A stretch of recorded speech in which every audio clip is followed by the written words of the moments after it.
ఇక డీటెయిల్స్ చూస్తే మాజీ మంత్రి వైఎస్ఆర్సీపీ అధికార ప్రతినిధి ఆర్కే రోజా ప్రెస్ మీట్. ఈ రోజు ఆ మోసం గురించి ప్రజలు డిస్కషన్ పెడితే దాంట్లో నుంచి బయటకి ప్రజల్ని తీసుకురావడం కోసం డైవర్షన్ పాలిటిక్స్ చేస్తున్నారు.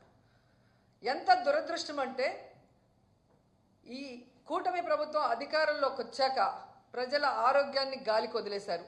ఆరోగ్యశ్రీని ఏ విధంగా నిధులు ఇవ్వకుండా పొమ్మనకుండా పొగబెట్టినట్టు ఈరోజు హాస్పిటల్స్ ఆరోగ్యశ్రీ కింద చేయడానికి సుముఖంగా లేకుండా చేసింది ఈ ప్రభుత్వం కాదా?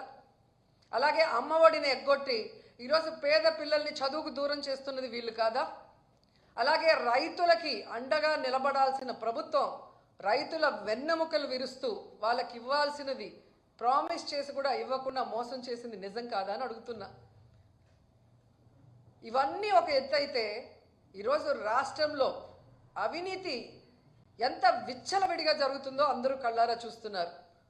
అది ఇసుక కానీ, అది మైనింగ్ కానీ, ల్యాండ్స్ కానీ, ఏది చూసినా లిక్కర్ కానీ విచ్చలవిడిగా వాళ్ళు దోపిడీకి అవినీతికి తెరలేపి వాటి మీద ప్రజలు దృష్టి పెట్టకుండా ఈరోజు తప్పుడు సాక్ష్యాలతో బురద చల్లుతూ కొంతమందిని టార్గెట్ చేసి ఎలా అరెస్ట్ చేస్తున్నారో మనం కళ్ళారా చూస్తున్నాం. నిజంగా ఇది ఎంత సిగ్గుచేటో ఒకసారి అందరూ కూడా ఆలోచించాలి. ఈరోజు ఇంటెలిజెన్స్ చీఫ్గా పనిచేసిన పిఎస్ఆర్ ఆంజనేయులు గారిని అరెస్ట్ చేసి తీసుకురావడం చూస్తుంటే డైవర్షన్ డర్టీ పాలిటిక్స్కి పరాకాష్ట. అంటే ఈ కూటమి ప్రభుత్వం ఎంత దిగజారిపోయిందో ఇక్కడ స్పష్టంగా అర్థమవుతుంది. పోలీసులు గుర్తుపెట్టుకోవాలి, ఈరోజు లోకేష్ చంద్రబాబు నాయుడు మాటలు విని రెడ్ బుక్ రాజ్యాంగాన్ని అమలు చేస్తున్న పోలీస్ ఆఫీసర్స్ ఇది మీరు అర్థం చేసుకోవాలి. తప్పు చేయని ఆంజనేయులు గారిని ఈ విధంగా అరెస్ట్ చేసి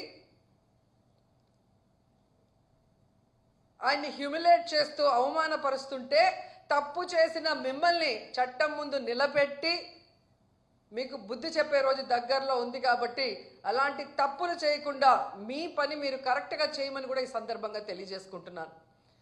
ఎందుకంటే ఏదో కిరీటం పెట్టేస్తారు చంద్రబాబు నాయుడు లోకేష్ అని చెప్పి చాలా చోట్ల పోలీసులు పెద్ద స్థాయి నుంచి కింద స్థాయి వరకు అందరూ కూడా వన్ సైడ్గా తప్పుడు సాక్ష్యాల్ని సృష్టించి తప్పుడు కేసులు పెట్టి ఏ విధంగా అరెస్ట్ చేసి పైశాచిక ఆనందం పొందుతున్నారో వాళ్ళందరినీ కూడా హెచ్చరిస్తున్నా. భవిష్యత్తులో మళ్ళీ కూటమి ప్రభుత్వం వచ్చే అవకాశం లేదు. ప్రజలు ఇప్పటికే మేల్కొన్నారు. ఈ కూటమి ప్రభుత్వం వల్ల వాళ్ళు సర్వనాశనమైన విషయాన్ని వాళ్ళు గుర్తించారు. జగన్మోహన్ రెడ్డి గారి ప్రభుత్వంలో పేదలు ప్రశాంతంగా బ్రతికిన విధానం గుర్తుపెట్టుకొని మళ్ళీ జగనన్న